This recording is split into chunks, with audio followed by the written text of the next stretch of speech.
기도합니다. 성령 하나님, 오늘 우리의 삶이 하나님의 은혜와 구원을 경험하는 귀한 삶이 되기를 소망합니다. 그 구원과 은혜를 베풀어 주시는 하나님을 만나고 경험하는 귀한 하루가 되기를 소망합니다. 은혜와 사랑을 베풀어 주셔서 우리가 하나님 안에서 그리고 하나님 은혜 안에서 거할 수 있도록 역사해 주시옵소서. 감사드립니다. 거룩하신 예수님의 이름으로 기도합니다. 아멘. 오늘 우리에게 주신 하나님의 말씀은 창세기 40장 9절에서 23절까지의 말씀입니다.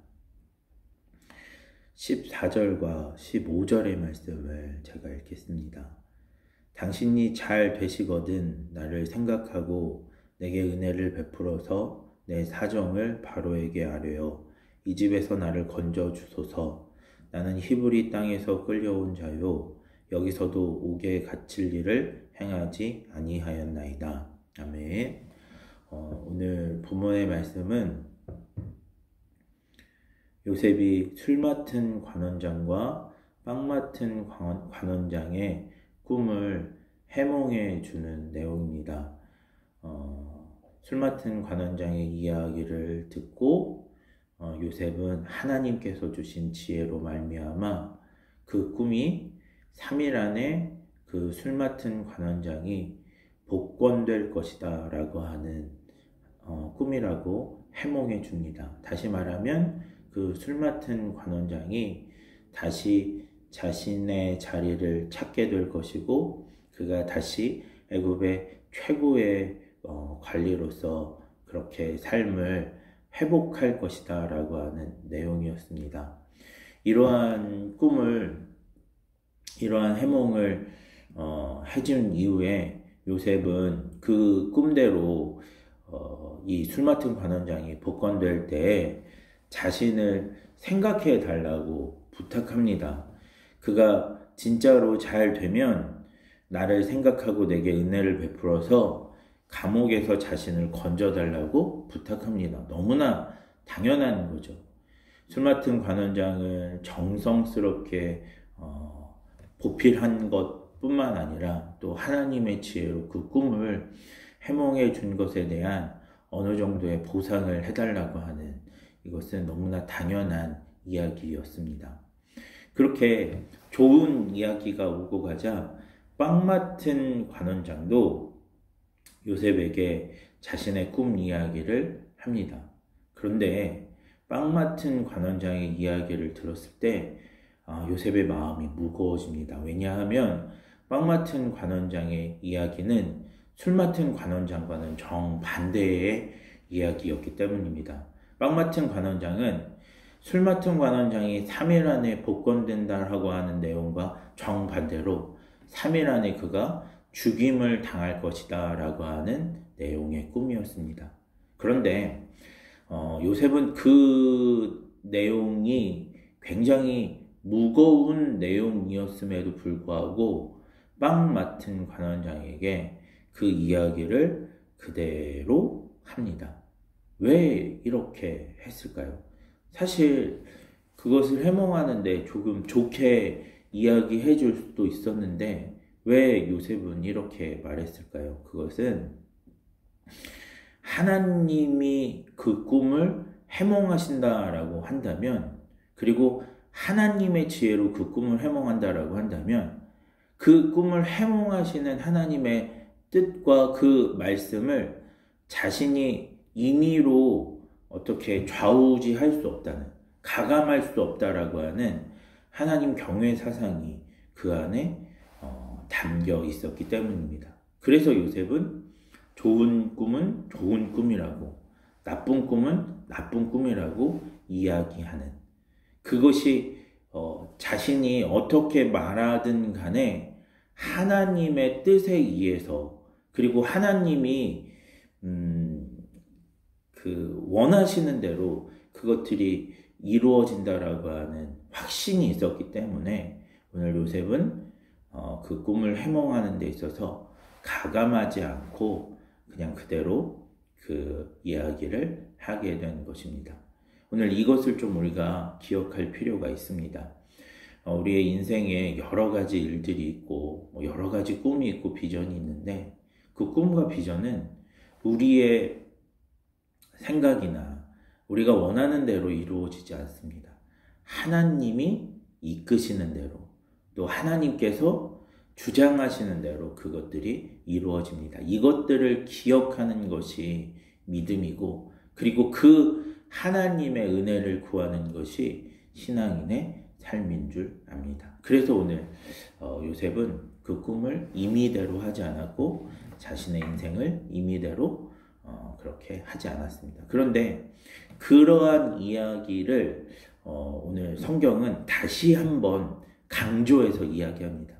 요셉이 꿈을 자신의 임의대로 해석하지 않고 그리고 임의대로 가감하지 않은 것과 더불어서 어떠한 이야기를 하냐면 그 술 맡은 관원장, 요셉의 좋은 해몽을 받고 요셉이 해몽한 대로 3일 만에 구원을 받은 그 술 맡은 관원장이 요셉에 대해서 어떻게 행동했는지에 대해서 다시 한번 이야기합니다. 그게 22절과 23절 말씀입니다.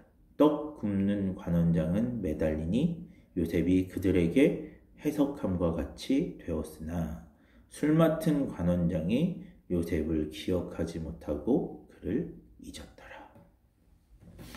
요셉이 좋은 해석을 해줬고 또 술 맡은 관원장에게 선을 베풀었고 또 그에게 당부하며 부탁했는데 그 부탁을 술 맡은 관원장이 잊어버렸다라고 이야기합니다. 분명히 술 맡은 관원장의 입장에서는 요셉을 기억할 만하고 요셉에게 은혜를 베풀 만한데 보상을 할 만한데 전혀 보상을 하지 않았다라고 말씀하고 있습니다. 물론 2년 뒤에 요셉이 바로가 꿈을 꾸고 그것들을 누구도 해몽하지 못할 때 요셉을 기억하긴 했지만 요셉은 이 은혜를 보답하지 않은 이 술 맡은 관원장이 기억하지 않음 때문에 2년이란 시간 동안 더 감옥에 갇혀 있어야만 했습니다. 이것을 통해서 성경은 또 한 가지의 교훈을 주는데 그것은 무엇이냐면 모든 것이 하나님의 뜻대로 이루어진다와 더불어서 사람의 구원은 한 인생의 구원은 사람에게 권력자에게 달려있는 것이 아니라 하나님에게 달려있다라고 하는 이야기를 반복해서 우리에게 해주는 줄 믿습니다. 이것을 좀 기억하셨으면 좋겠습니다. 사람의 생명이 사람이 아니라 하나님의 손에 달려 있습니다. 사람의 미래가 사람이 아니라 하나님의 손에 달려 있습니다. 우리가 이것을 기억하는 것이 신앙이고 이것을 기억하는 것이 믿음입니다. 그래서 오늘 하나님은 요셉에게 그 믿음을 계속해서 알려주시는 거예요. 그러한 믿음을 가질 때, 그러한 지혜를 가질 때, 내가 무언가를 하려고 애쓰는 것이 아니라 하나님의 은혜로만, 내가 아무리 성실하다고 할지라도 하나님의 은혜가 임하지 않으면 내가 구원받을 수 없구나. 반대로 이야기하면 내가 살아가기 위해서는 하나님이 필요하구나. 하나님의 은혜가 필요하구나. 하나님의 구원을 받아야 하는구나. 라고 하는 믿음을 갖도록 우리에게 요청하고 계시는 것입니다. 이 말씀을 좀 기억하면서 오늘 하루의 삶 가운데 알량한 지식, 어떤 권력, 힘이 아니라 하나님을 의지하는 저와 여러분 되기를 소망합니다. 그리고 요셉이 이것들을 정말로 깨달았을 때 애굽의 총리가 되고 또 그 가나안 지역에 이르기까지 고대 근동사회를 구원하는 귀한 믿음의 통로가 되었던 것들을 기억하면서 오늘 우리에게 그 구원을 가져다주는 나뿐만 아니라 내 가정과 또 이 사회와 민족을 그렇게 구원으로 이끄는 이치의 믿음을 갖는 귀한 믿음의 성도가 되기를 주님의 이름으로 축원합니다. 아멘. 기도하겠습니다. 하나님, 오늘 우리의 구원이 우리의 원함이 아니라 하나님의 뜻대로 이루어짐을 배웠습니다. 또한 그 하나님께만 구원이 있음을 기억하는 삶이 구원의 통로가 될 수 있음도 배웠습니다. 하나님, 우리가 요셉처럼 성실하게 그렇게 하나님 앞에 믿음의 생활을 할 수 있도록 허락해 주시고, 그 위에 하나님의 은혜가 필요함을 또 인정하고 기억하며 하나님 앞에 겸손하게 살아가는 믿음 또한 허락해 주시기를 소망합니다. 그런 믿음의 사람이 되어서 하나님의 구원을 받고 하나님의 구원의 통로가 되는 우리 모두가 될 수 있도록 역사해 주시옵소서. 감사드립니다. 거룩하신 예수님의 이름으로 기도합니다. 아멘.